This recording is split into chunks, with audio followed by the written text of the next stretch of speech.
Welcome to my tutorial channel. তো আপনারা যারা আমার ভিডিওগুলো দেখছেন, তারা অবশ্যই লাইক করুন, বন্ধুদের সাথে শেয়ার করুন, যাতে ম্যাক্সিমাম মানুষের কাছে আমার এই ভিডিওগুলো যাওয়া যায়। আর লাস্টে অবশ্যই সাবস্ক্রাইব করুন এবং বন্ধুদেরও বলবেন সাবস্ক্রাইব করতে। তো আজকে আমি স্টার্ট করব এক্সেলের ফর্মুলাস যে বাটন আছে সেই বাটনের এই যে রিবনগুলো আছে সেই রিবনগুলো নিয়ে। তো প্রথমেই বলতে হয়, এই এক্সেলের ফর্মুলা বাটন আন্ডারে যেসব জিনিসগুলো আছে এটা সব থেকে এক্সেলের মোস্ট ইম্পর্টেন্ট জিনিস। তো এইটা হচ্ছে সবে শুরু। এতদিন ধরে আমরা যেগুলো করলাম সেটা হচ্ছে হোম, ইনসার্ট, পেজ লেআউট, হ্যাঁ, মানে কিভাবে টেক্সট, পিকচার এগুলো অ্যাড হয়, ডিলিট হয়, বা কিভাবে একটা টেবিল ক্রিয়েট হয়, একদম মিনিমাম লেভেলের জিনিসগুলো। তো এক্সেলের আমরা অ্যাডভান্স লেভেলে এবারে জানছি, যেটা আমাদের সবার কাজে লাগবে। যে কোনো স্কুল, কলেজ বা কোনো অফিসের যে কোনো কাজে আমাদের লাগে। বিশেষ করে এই ফাংশন লাইব্রেরিগুলো সে স্কুল কলেজেও লাগে, যে কোনো অফিসে লাগে। হুম, তো এটা হচ্ছে মোস্ট ইম্পর্টেন্ট জিনিস। তো আজকে জাস্ট আমি স্টার্ট করছি, সেটা হচ্ছে ইনসার্ট ফাংশন দিয়ে। তো ইনসার্ট ফাংশনের আন্ডারে টোটাল ফাংশন লাইব্রেরিগুলো আছে। তার মধ্যে অটোসাম, রিসেন্টলি ইউজড, মানে আমরা যেসব জিনিসগুলো ইউজ করছি সেই জিনিসগুলো আসবে। তারপরে ফিনান্সিয়ালের ওপর ডিপেন্ড করে যেসব আমরা ফাংশনগুলো ইউজ করতে পারি সেগুলো আছে। তারপরে লজিক্যালের ওপর ডিপেন্ড করে আমরা যেসব জিনিসগুলো আছে, যেমন ইফ যদি এটা হয় তাহলে ওইটা হবে, আদারওয়াইজ এটা হবে, এরকম। তারপরে কিছু টেক্সটের ওপর ডিপেন্ড করে, সেটা একটা সিম্পল এক্সাম্পল দিই, যেমন একটা স্মল লেটারে কিছু লিখলাম, সেটা ক্যাপিটাল লেটারে কনভার্ট করতে হবে, সেটা অটোমেটিক্যালি এই সব এখান থেকে কোনো একটা ফাংশন ইউজ করে আমি এই ধরনের জিনিসগুলো ইউজ করতে পারবো, যেটা আছে আমাদের এই টেক্সট রিবনের আন্ডারে। তারপরে ডেট টাইম ফরম্যাটগুলোকে আমরা চেঞ্জ করতে পারবো নিজেদের মতো করে। তারপরে লুক আপ আছে, ম্যাথ আছে। তারপরে হচ্ছে মোর ফাংশনের মধ্যে স্ট্যাটিস্টিক্যাল, ইঞ্জিনিয়ারিং, যারা ইঞ্জিনিয়ারিং নিয়ে পড়ছে তাদের জন্য কিউবো। তো এরকম অনেক জিনিসপত্র আছে। তো এটা হচ্ছে একদম অ্যাডভান্স লেভেলের এবং মোস্ট ইন্টারেস্টিং জিনিস। আর এটা খুবই ইম্পর্টেন্ট জিনিস যারা এক্সেল শিখছে তাদের জন্য। তো প্রথমেই যে জিনিসটা আছে সেটা হচ্ছে অটোসাম। তো অটোসাম করার আগে আমি এই টেবিলটা ক্রিয়েট করে রেখেছি, যেখানে কিছু লিখে রেখেছি আমি সাম, অ্যাভারেজ, কাউন্ট, ম্যাক্স, মিন। তো এই জিনিসগুলো করতে গেলে প্রথমেই যেটা আসছে অটোসামের মধ্যে সামটা এবার আমি আমার, ধরুন এই সুজয়ের মধ্যে আমার বেঙ্গলি, ইংলিশ, ম্যাথ টোটাল সাম, মানে টোটাল কত পেয়েছে সেটা যদি আমি করতে চাই, তাহলে এখানে ক্লিক করব। করার পর এই অটোসামে যাব, অটোসামে গিয়ে সাম ফাংশন। তো সাম ফাংশন গিয়ে আমি কোন পর্যন্ত করতে চাই, যে এই তিনটে ডেটা বা দুটো ডেটা, যে পর্যন্ত যাব প্রথম থেকে সিলেক্ট করে লাস্ট পর্যন্ত আসবো, দিয়ে তারপরে এন্টার এন্টার দিলেই টোটাল সাম হয়ে গেল। তাহলে একটা করার পর যদি পরপর সব ডেটাগুলোকে আমি সাম করতে চাই, তাহলে জাস্ট এটাকে ধরবো, ধরে আমি টেনে দেবো। তাহলে প্রত্যেকটা আলাদা আলাদা নামের এগেনস্টে যেসব সাবজেক্টগুলো আছে তার টোটাল সাবজেক্টের সাম বা টোটালটা আমাদের এখানে শো করলো। তাহলে সুজয়ের টোটাল বেঙ্গলি, ইংলিশ, ম্যাথ মিলে টোটাল 198, শান্তনুর হচ্ছে 168 টোটাল নিয়ে। তো এই ওয়েতে আমরা সামেশনটা করতে পারি। এছাড়াও আছে অ্যাভারেজ, মানে এই যে সাবজেক্টগুলোর সামেশন হলো, সামেশন করলে আমরা ডিভাইড বাই 3 করতে পারি। এবার যদি অনেক ডেটা থাকে তাহলে আমরা কি করব, তার জন্য একটা ফর্মুলা আছে। এই অ্যাভারেজটা করব কিভাবে, এইতে যাব, গিয়ে অ্যাভারেজ, জাস্ট অ্যাভারেজ ক্লিক করব। ক্লিক করে কোন কোন ডেটার ওপর করতে চাইছি, এখানে দেখুন 56, 76, 66 আর 198, এই টোটাল জিনিসটা বাই ডিফল্ট নিয়ে নিয়েছে। তো এটা আমি চাইছি না, আমার প্রয়োজন মতো আমরা জিনিসগুলোকে নিয়ে সামেশন করতে চাইছি। তাহলে বেঙ্গলি, ইংলিশ আর ম্যাথামেটিক্স সামেশন করতে চাইছি, তাহলে তিনটে জিনিস সিলেক্ট করলাম। সিলেক্ট করার পর জাস্ট এন্টার। তো এন্টার করলে এই তিনটে জিনিসের ওপর সামেশন হলো। তো অ্যাজ ওয়েল অ্যাজ শান্তনুরও চাইছি, সঞ্জীবেরও চাইছি, এবং প্রত্যেকটা নামের এগেনস্টে আমি অ্যাভারেজ চাইছি। তো একটা হয়ে গেল, হয়ে যাওয়ার পর এটা মাউসের লেফট ক্লিক নিয়ে একদম লাস্ট পর্যন্ত টেনে দিলাম। তাহলে এই ওয়েতে আমরা অ্যাভারেজটা করতে পারি। এরপরেই আসছে কাউন্ট। কাউন্টটা কিছুই না, আমি এই টেবিলটা সিলেক্ট করব, টেবিলটা সিলেক্টের মধ্যে কতগুলো আমার নাম্বার আছে টোটাল কাউন্ট করবে সে। কিছুই না, এটা একদম সিম্পল জিনিস। জাস্ট এখানে আমি ক্লিক করলাম, করার পর কাউন্ট নাম্বার, দেখুন এখানে এই কটা সিলেক্ট করেছে, আমি এই কটা না করে এই টোটাল জিনিসটা করতে পারি, অথবা আমি এখান থেকে টোটাল জিনিসটা করতে পারি। এই করলাম, করার পর দেখুন এখানে 24 দিচ্ছে, কারণ এই যে এইখান থেকে এই কটার আমার নাম্বার আছে। যদি আমি এই সব কটা নাম্বারে আমি যাই তাহলে সে কিন্তু 24 না আরও বেশি দেবে।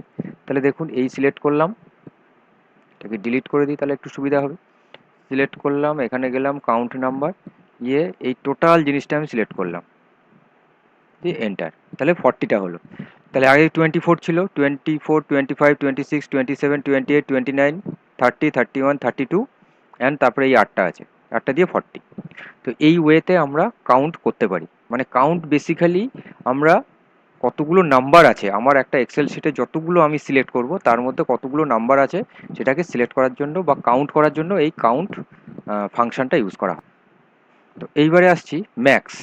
ম্যাক্স হচ্ছে আমার প্রত্যেকটা সাবজেক্টের এগেনস্টে কোন সাবজেক্টে আমার বেশি মার্কস পেয়েছে বা কোনটা সব থেকে বেশি মার্কস হয়েছে। এখানে ধরুন অনেকগুলো ডেটা আছে, আমি সার্চ করতে পারছি না, তাহলে আমি এই ম্যাক্স ফাংশন ইউজ করব। তাহলে ম্যাক্স ফাংশনে গিয়ে আমি অটো সামে গেলাম, ম্যাক্স সিলেক্ট করলাম যে এই তিনটের মধ্যে করছে কোনটা ম্যাক্স, সেটা সিলেক্ট করার পর এন্টার। তাহলে 76 হচ্ছে ম্যাক্সিমাম। তাহলে এটা ধরে টেনে দেওয়ার পর সেটা এইভাবে করতে পারি আমরা। তাহলে আকাশ কোন সাবজেক্টে বেশি পেয়েছে বা কোনটায় বেশি আছে, 89-এ। তারপরে হচ্ছে এটা যেমন 54, এটা হচ্ছে 90। তো এই ওয়েতে করতে পারি। এছাড়াও যদি আমি মনে করি যে না, আমি টোটাল জিনিসের মধ্যে কে সব থেকে বেশি পেয়েছে, তাহলে সেটার মধ্যে আমি করে দিতে পারি। মানে এই যে মার্কসের আছে, মার্কসের মধ্যে সব থেকে বেশি কোন নাম্বারটা আছে, তাহলে কি করব, এখানে ম্যাক্সে যাব, গিয়ে আবার যাব ম্যাক্স, গিয়ে আমি জাস্ট এই সামেশনটা সিলেক্ট করব, করার পর এন্টার। তাহলে 201 সব থেকে হাইয়েস্ট, 201 সব থেকে হাইয়েস্ট, তাহলে 200-এর এগেনস্টে কে আছে, সঞ্জীব। তাহলে সঞ্জীব হচ্ছে হাইয়েস্ট মার্কস পেয়েছে। তাহলে একই রকমভাবে মিনেও তাই করতে পারবো। যাব এখানে, গিয়ে মিন ফাংশন ইউজ করব, করার পর এইখানে যাব টোটাল এটা। তাহলে সব থেকে মিনিমাম কে পেয়েছে, 132, 132, এই যে সে পলাশ। তাহলে এই ওয়েতে আমরা ম্যাক্স মিন আমরা করতে পারি।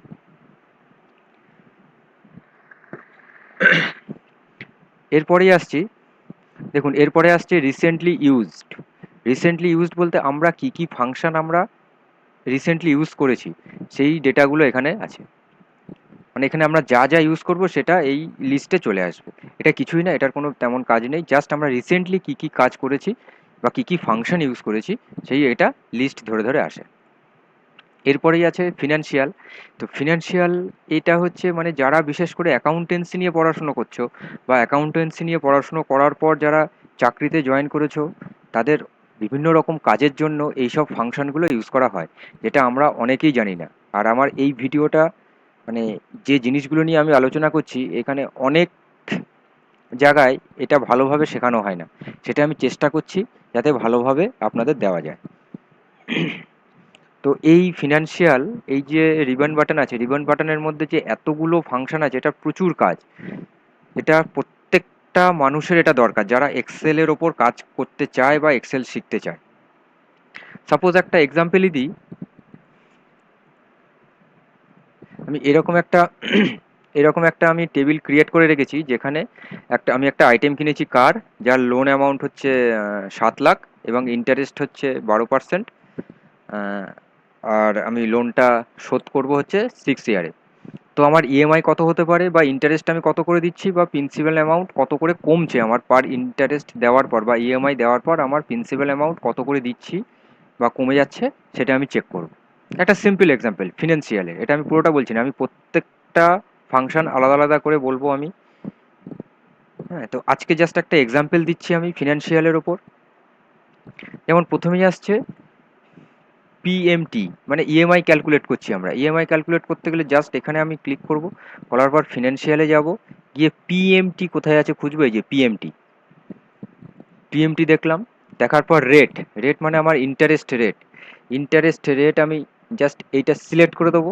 সিলেক্ট করার পর এটা ইন্টারেস্ট তো ইয়ারলি, তাহলে আমার monthly basis, EMI monthly basis হয়, তাহলে মান্থলি বেসিস কত দিতে হচ্ছে, তাহলে ডিভাইডেড বাই 12।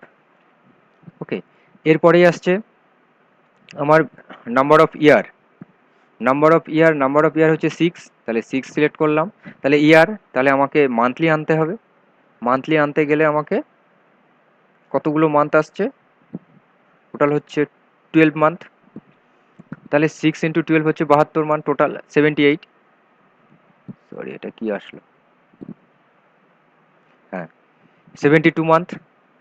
ঠিক আছে, এরপরে আসছে আমার প্রিন্সিপাল বা loan amount. Loan amount create করলাম, করার পর এটা আসলো।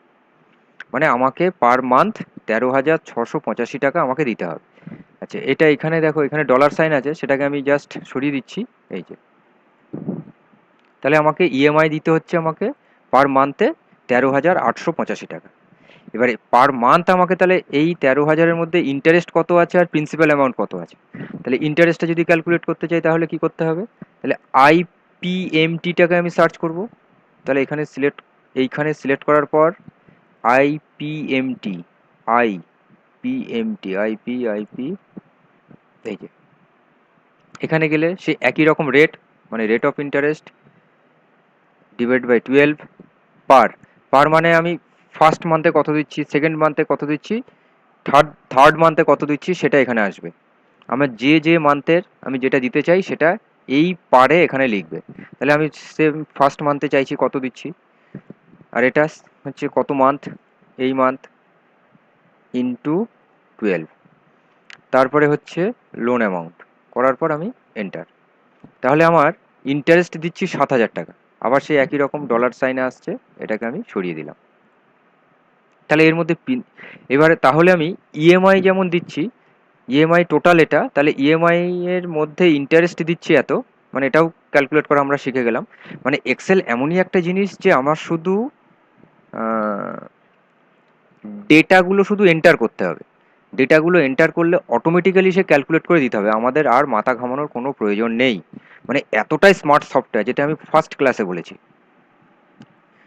যদি কেউ ক্লাসগুলো দেখতে চাও তাহলে পরপর পরপর আছে, আমার প্লে লিস্টে গিয়ে দেখে নিতে পারো, দেখে নিতে পারো। তো এরপরেই আসছে হচ্ছে প্রিন্সিপাল অ্যামাউন্ট। প্রিন্সিপাল অ্যামাউন্ট আমরা উপরেরটার থেকে নিচেরটা মাইনাস করলেই পেয়ে যেতে পারি, অথবা যদি আমাদের ফর্মুলা ইউজ করতে চাই তাহলে এখানে জাস্ট সিলেক্ট করলাম এটা, করার পর ফর্মুলাতে যাব, গিয়ে পিপিএমটিরও একই গল্প। তাহলে রেট হচ্ছে 12 মান্থ ডিভাইডেড বাই 12 পার, মানে ফার্স্ট মান্থে আমার কত প্রিন্সিপাল আমি দিচ্ছি আমার ওই ইএমআই এর সাথে, তারপরে হচ্ছে 6 × 12, তারপরে হচ্ছে লোন। দেখো এখানে ওটা মাইনাস করলে কি এটা আসছে, তাহলে 13,000 আসছে। তাহলে দুটো মিলে ইন্টারেস্ট এবং প্রিন্সিপাল অ্যামাউন্ট মিলে হয় ইএমআই, তাহলে সেই ইএমআইটা আমাকে এটা দিতে হচ্ছে। তো এটা খুবই ইন্টারেস্টিং জিনিস, এই পোর্শনটা বিশেষ করে সবথেকে ইন্টারেস্টিং জিনিস এটা আমার মতে, সেটা হচ্ছে এই ফর্মুলাস। এখানে এত কিছু জিনিস আছে যেটা অনেকেই জানে না। আমিও ঠিকঠাক জানতাম না একটা সময়, এখন চেষ্টা করেছি কিছুটা জানার, সেটাই আপনাদের সাথে আমি শেয়ার করছি। আমি বলবো না যে পুরোটাই জানি বা ভালোভাবে জানি, আমি যতটুকু জানি সেই নলেজটা আপনাদের সাথে আমি শেয়ার করছি বা ট্রান্সফার করছি। ঠিক আছে, তো এই হচ্ছে ফিনান্সিয়ালের, মানে আমি জাস্ট একটা বা দুটো তিনটে জিনিস নিয়ে, তিনটে ফাংশন নিয়ে আমি বললাম। এর এতগুলো জিনিস আছে, সেগুলো আমি নেক্সট ক্লাস থেকে পরপর প্রত্যেকটা ফাংশন ধরে ধরে আমি বোঝানোর চেষ্টা করব। আজকে এই পর্যন্ত। ওকে, থ্যাংক ইউ।